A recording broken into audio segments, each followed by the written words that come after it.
Interestingly enough, I think it was probably long about Wednesday or Thursday, Charlie McKay emailed me. And he had forwarded something that he had received from somebody regarding Oprah's homepage and how she has a particular lady who is in charge of doing nothing but basically having a daily reading and teaching from the book called A Course in Miracles. In fact, it has touched Oprah so much, she has personally bought 1,000 copies just to give to her closest and dearest friends. You need to have 1,000 close, dear friends. And so I thought, boy, I hope Oprah has seen the light. And guess what? Oprah has seen the light. In fact, that's what A Course in Miracles is basically about. Everybody has a light in them. The lady who is maintaining her website is one of the foremost leading New Age teachers. As soon as I started reading this, I thought that is nothing but Mary Baker Eddy all over again. Mary Baker Eddy is the founder of what is called Christian Science. To the Christian Science, now I'm not talking about Christian Science, there is a cult, a group called Christian Science. In fact, they have one of their quote-unquote churches up near Science Hill that's Christian Science Church. Christian Science basically believes that reality is just what our mind projects it to be. Therefore, there is no sickness. It's only because your mind projects sickness or because you harbor negativity that there's really no sickness whatsoever. It's just in your imagination. And there's no reason to die. It's only because dying is a concept in your mind. Guess what? That's what this woman says. Schuchman. Took her several years to write this. She was a professor in a college. She was an atheist. And all of a sudden, this guiding light started giving her these revelations. And she started writing them down. And they compile them in a book, and it's called A Course in Miracles.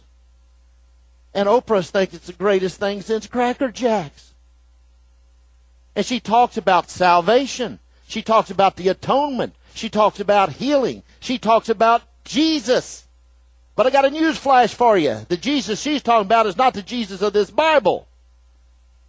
She says that light within, that illumination within, she calls Jesus. You catch that?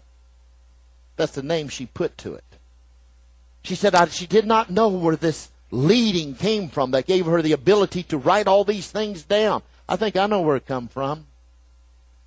Let me read just a little something here to you from her book. Evolution is a process in which you seem to proceed from one degree to the next. You correct your previous missteps by stepping forward. This process is actually incomprehensible in temporal terms because you return as you go forward. Now listen to this. The atonement, let's try this again. The atonement is a device by which you can free yourself. Now remember, here she's talking about the atonement. The atonement is a device by which you can free yourself from the past as you go ahead. It undoes your past errors, thus making it unnecessary for you to keep retracing your steps without advancing to your return. In other words, you atone. You atone. Try to change the mistakes. Basically, the mistakes you change is your mind, the way you think.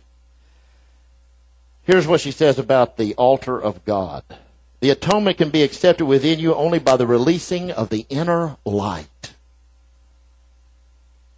Since the separation defenses have been used almost entirely to defend against the atonement, and thus maintain the separation, this is generally seen as a need to protect the body. The many body fantasies in which mind engaged arise from the distorted belief that the body can be used as a means for attaining atonement. This is bull hockey. Just cut right to the bottom line. This is New Age, mind-altering, mind-influencing. You change your reality by projecting your mind. That's called shamanism, people. That's what the witch doctor has always done for hundreds and thousands of years. That's all this is. The guiding light that she wrote about is not the Bible, Jesus of the Bible. The atonement she talks about is not the atonement of Jesus Christ, vicarious atonement on the cross, his death, burial, and resurrection. And you know what's bad? As soon as Oprah puts her stamp of approval on it, and how many Christians are buying A Course in Miracles? God's Word talks about that. 2 Timothy chapter 3, if you would please. 2 Timothy chapter 3, starting with verse 5. Now every day, Oprah comes on. She has a segment of her show that deals with spirituality. She's become the new age guru of spirituality.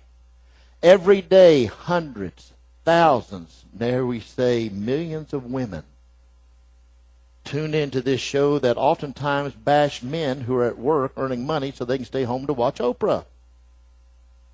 You say, Vic, that's hard and callous. It is, isn't it? 2 Timothy chapter 3, starting with verse 5. Let's look at this. Having a form of godliness, but denying the power thereof. Now, did you catch that? A form of godliness, but denying the power. Whose power? God's power. The power of salvation. The power of the true atonement. From such, turn away. A better translation is run. Okay?